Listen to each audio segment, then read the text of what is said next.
Now listen, because what I'm about to drop on your screen is the kind of tea that doesn't just spill, it floods the entire kitchen. Towanda Braxton's ex-husband has stepped forward, opened his mouth, and baby, the things he revealed? Let's just say Tamar wasn't lying. She wasn't exaggerating, and she definitely wasn't the wicked one the family tried painting her as. But here's the real question. Why is every time Tamar tells her side, people call her dramatic, until someone else confirms it? Why is her truth only valid when it comes out of a man's mouth? And why does Towanda suddenly look extremely nervous? Because apparently, this ex-husband didn't just confirm the drama, he unlocked it. He brought screenshots. He brought dates. He brought receipts thicker than a Cheesecake Factory menu. And y'all, the family dynamics? Even messier than we thought.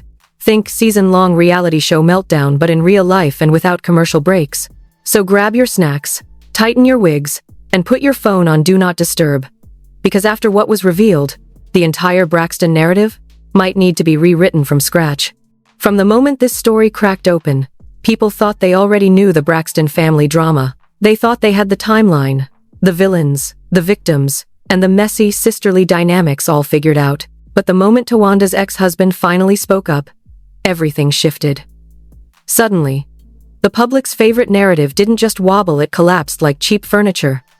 And what came spilling out? A story so chaotic, so twisted, so layered in secrets and whispered accusations, that even the most seasoned reality TV producers would have said, yeah, that's too much. Even for us. Because here's what nobody expected.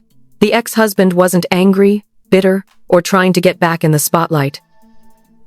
His tone wasn't petty. It was tired. Tired in that, I've been quiet for too long and now y'all pushed me kind of way. He didn't sound like he wanted revenge, he sounded like he wanted freedom. And when a man wants freedom, oh, the truth he will tell. He said he sat on the sidelines for years watching narratives twist, bend, and get repackaged into whatever storyline benefited the moment. He said he watched Tamar get blamed for things that weren't even in the same zip code as her fault. And he said there were nights he sat there screaming internally like, why is nobody saying what really happened? Because apparently, the real story wasn't the one playing out on Instagram lives and talk shows. There was a backstage version, the director's cut, the unedited messiness that never made it to TV. He said, everyone acts like Tamar is the storm, but y'all don't know who built the clouds. When he said that, the internet froze. He didn't drop names at first. He just laid the foundation. He talked about patterns, about manipulation, about how someone could start a fire, walk away, and then cry about the smoke. He talked about the quiet troublemakers, the ones who kept their hands clean but stirred the pot with surgical precision. He said the Braxton family had a long history of pretending problems didn't exist while holding secret grudges that simmered for decades. And then he got into the real reason he was speaking up. He said he couldn't sit by and watch Tamar get dragged again over something she didn't start. He said the recent Instagram lives, the spiritual speeches, the frequency lectures, the talk about wicked energy, were nothing more than a performance. He said they were strategically crafted to make one person look like the villain, while quietly hiding the receipts of their own mess. The man said he watched people who owed money, people who made promises they never kept, people who silently benefited from Tamar's success act like they were above her, as if they were on some elevated moral plane shaking their heads in disappointment. Then he dropped the line that got the internet choking on their snacks. Tamar wasn't lying. She never was. She just wasn't allowed to tell the whole story. And suddenly, all those old interviews, all those emotional moments, all those times Tamar cried on camera hit different. The ex-husband said Tamar was constantly told to protect the family image, even when the family didn't protect hers. He said she was scolded for speaking her truth but expected to cover up theirs.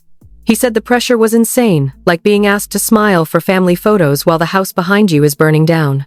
He spoke about financial stuff too, nothing with numbers, but enough to make people raise eyebrows. He said certain people were helped financially in ways that were never acknowledged publicly. Help that was framed as generosity but treated privately like obligation. He said Tamar often stepped in because she genuinely cared and wanted everyone to win. But the moment she needed support, suddenly, everyone acted brand new. And then he dropped the part that made fans look back at years of Braxton drama with a magnifying glass. He said Towanda wasn't always truthful about her role in things. Not out of malice, but because she cared too much about how she was perceived. He said she could rewrite history in real time, convincing herself her version was the truth. He said she didn't do it to be evil, she did it because admitting fault felt like losing control, and control was the one thing she couldn't let go of. He said the wedding situation that went viral? That was the tip of the iceberg. He said the story about Tamar choosing not to attend was not only misleading, it was intentionally spun that way to provoke a certain reaction. He said Towanda knew exactly what she was doing when she framed it like a choice instead of a consequence. He said the truth was, Tamar was never invited, and that omission was not an accident. It was a move. He described a conversation not word for word, but the vibe where Towanda said she didn't want any disruptive energy at her wedding. And when he asked her who she meant, she didn't say a name, she just raised her eyebrows. And he understood. He said he tried to stay out of it at the time, but looking back, he felt like the situation was handled in the pettiest way possible. Instead of honesty, they chose narrative. Instead of peace, they chose performance. Instead of dealing with the real issues, they set Tamar up to look like she was the one causing problems. And then he said something that punched everyone in the gut. Tamar wasn't the problem. She was the scapegoat. He explained that the family had a pattern of redirecting blame not because they hated Tamar, but because she was the easiest target. She was emotional, expressive, loud, dramatic, all traits that made her perfect for reality TV editing. But behind the scenes, he said there were quieter behaviors that were far more damaging. Things like withholding information, playing favorites, silent guilt trips, strategic bad timing, and emotional manipulation disguised as concern. He said Tamar was often reacting to things the public never saw, conversations behind closed doors, decisions made without her, alliances formed, plans discussed, and by the time she reacted, she was already set up to look irrational. He said it was like watching someone fight shadows while everyone else pretended the lights were on. He said one of the biggest issues in the family was selective accountability. Some people could make mistakes and everyone would rally around them with love and support. But when Tamar made a mistake, it was amplified, replayed, dissected, and turned into memes. He said even when she apologized, it wasn't enough, because the narrative had already been written. And then he said the moment that pushed him over the edge, the moment he knew he had to speak up publicly, was watching Towanda and Sean go live calling Tamar wicked. He said he knew, without question, that was crossing a line. He said it wasn't spiritual, it was strategic, and he couldn't sit back anymore. Because the truth, according to him, wasn't about wicked spirits or frequencies. It was about unresolved resentment. It was about choices that were made years ago that people didn't want to admit to. It was about money, loyalty, trust, and who sacrificed what for whom. It was about narratives that benefited one person at the expense of another. And he said the moment he saw the comments flooding in, supporting Towanda's version without question, he realized the public had no idea they were watching a carefully packaged performance. He said people were reacting to the surface-level drama without understanding the years of complicated history sitting beneath it like iron weights. And if he didn't step in now, the narrative would once again place the blame on Tamar for something she didn't even control. He said he remembered countless nights where Tamar tried to make peace, tried to reach out, tried to mend the walls that had been silently built against her. He said she was often the first one to call, the first one to check in, the first one to apologize even when she wasn't wrong. But somehow, every apology she ever gave became evidence that she was too emotional. Meanwhile, the silence from others was repackaged as growth or protecting their peace. He said he watched people use spiritual language to justify emotional distance. Words like high frequency, peace, alignment, and protecting energy were often used not to heal anything, but to avoid accountability. He said he watched family members hide behind vague phrases instead of addressing the real conflicts they caused. He said if they truly wanted peace, they'd be honest, but they didn't want peace. They wanted control over the narrative. He also said something that made a lot of people gasp. Towanda had a pattern of saying one thing privately and a completely different thing publicly. According to him, she was the queen of the soft sound whisper, the backstage storyteller who could convince you that she was the victim in nearly every situation. He said he saw her frame disagreements as misunderstandings when she started them, present decisions as spiritual boundaries when she was simply avoiding tough conversations, and portray herself as calm and collected while chaos quietly followed behind her like a shadow. He said that the wedding situation wasn't the only moment where Towanda reshaped events. He said there were dozens of times where she claimed she didn't understand why Tamar reacted a certain way, when in reality she knew exactly what she said or did to trigger it. He said she was strategic with timing. She'd bring things up when Tamar was vulnerable, then pretend to be confused when Tamar responded emotionally. And because Tamar's reactions were louder, they were always the ones remembered. He also talked about the money situation, and while he didn't go into numbers, he said the way it was presented publicly was misleading. According to him, Towanda often framed financial assistance as gifts after the fact, even though she originally presented them as loans she'd pay back. He said he remembered specific conversations where Towanda promised repayment, where she acknowledged the help she received, and where she expressed gratitude for it. But when those conversations became public, she suddenly acted like Tamar just offered things freely with no expectations. He said that rewriting of the story wasn't accidental, it served her. He explained that the credit card and bankruptcy situation didn't happen overnight. He said it was a multi-year pattern of overspending, poor communication, and assumptions that Tamar would always bail things out. He said Towanda often reassured Tamar with lines like, "I'll fix it soon. It's temporary. I'm just waiting on some money. And this is the last time." But soon never came, and temporary became a lifestyle. He said one of the hardest things to watch was how Tamar internalized all of it. He said she blamed herself for things she didn't cause, apologized for things she didn't do, and bent herself in half trying to please people who had already decided she was the problem. He said Tamar often cried not because of the arguments themselves but because she felt misunderstood, unsupported, and alone in a family where she desperately wanted unity. Then he talked about a specific moment, one he said he will never forget, where Tamar tried to confront the family about a lie that had been circulating about her. He said she came in calm, ready to talk, ready to fix things. But the moment she walked into the room, he felt the temperature shift. He said certain people already had attitudes, already had their defenses up, already had their stories prepared. He said the moment Tamar spoke, she was interrupted. The moment she explained something, someone dismissed it. The moment she expressed hurt, someone minimized it. And within minutes, the calm conversation she intended had turned into a storm. He said he could see the pain behind Tamar's eyes as she tried to speak over the dismissiveness. He said he watched her get louder only because everyone else was whispering their disagreements, hoping she'd become emotional enough to validate their narrative. And he said when she finally walked out crying, people said she was dramatic, instead of acknowledging how she was pushed to that point. He said he also witnessed the moments where Tamar tried to keep family events peaceful. Birthdays, holidays, special occasions. He said she would often put her feelings aside to make sure everyone had a good time. But he said there were times where Towanda would show up with an attitude, where conversations would turn icy, where someone would say something slick under their breath, and Tamar would be the only one blamed when things went left. He said Towanda and Sean's recent comments about Tamar being wicked were the final straw because it wasn't just a disagreement, it was an attack on her character, her spirit, and her healing journey. He said they weaponized spirituality in a way that felt calculated, as if using the language of peace gave them the moral high ground. But according to him, real peace doesn't require tearing someone down publicly.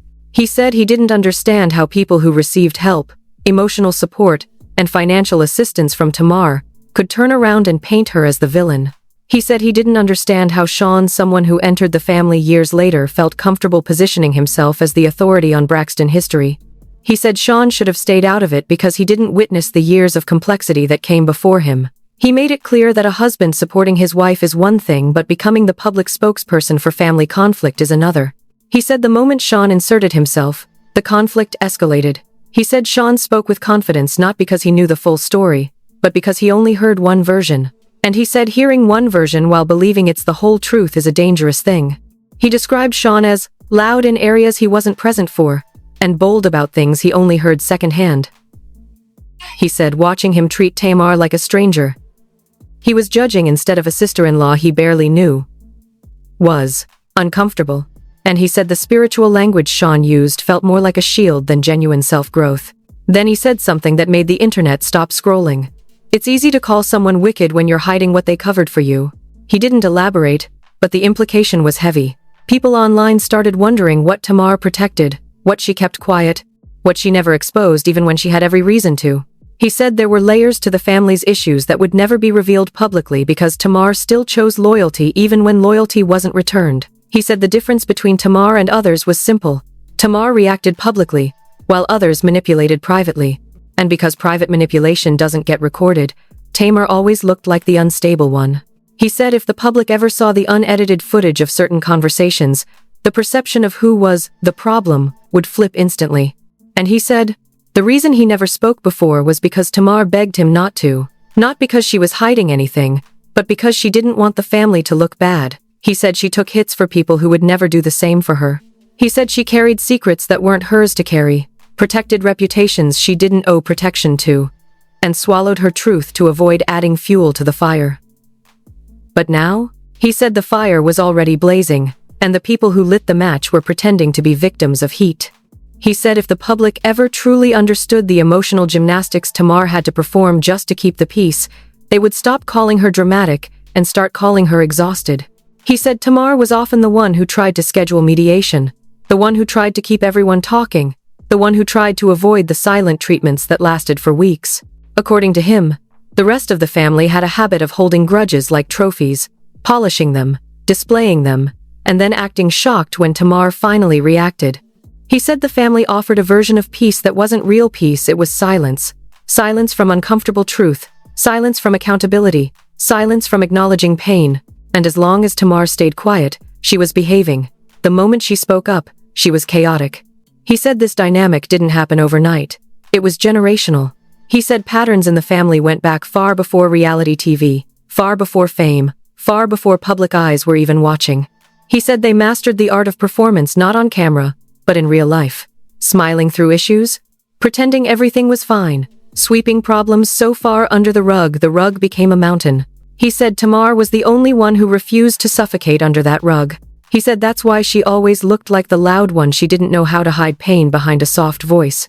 She didn't know how to weaponize silence. She didn't know how to pretend. She felt things deeply, reacted deeply, and expressed deeply.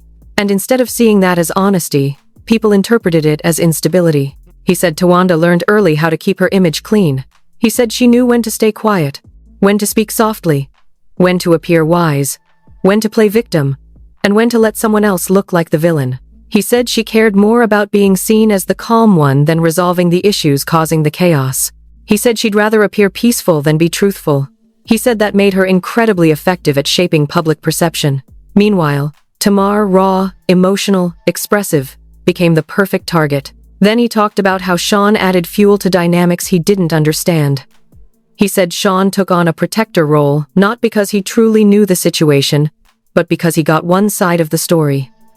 He said Towanda presented herself as misunderstood and unfairly attacked, and Sean stepped in like a knight ready to defend her honor against whom? The people Towanda didn't want to face directly. He said Sean thought he was helping, but all he was doing was broadcasting a version of the story that wasn't complete. He said he watched Sean talk about frequencies and spirits with so much confidence, yet so little context.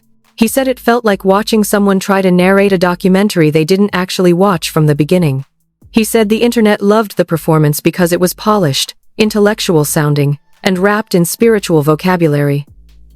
But he said spirituality without honesty was nothing more than poetic manipulation. Then he told a story that shook everyone listening. He said there was a moment years back when Tamar confronted Towanda privately about a financial issue that had snowballed. He said Tamar wasn't angry. She was concerned. She wanted to talk. She wanted to understand what happened. He said Towanda broke down, crying, apologizing, explaining the situation, saying she would fix it.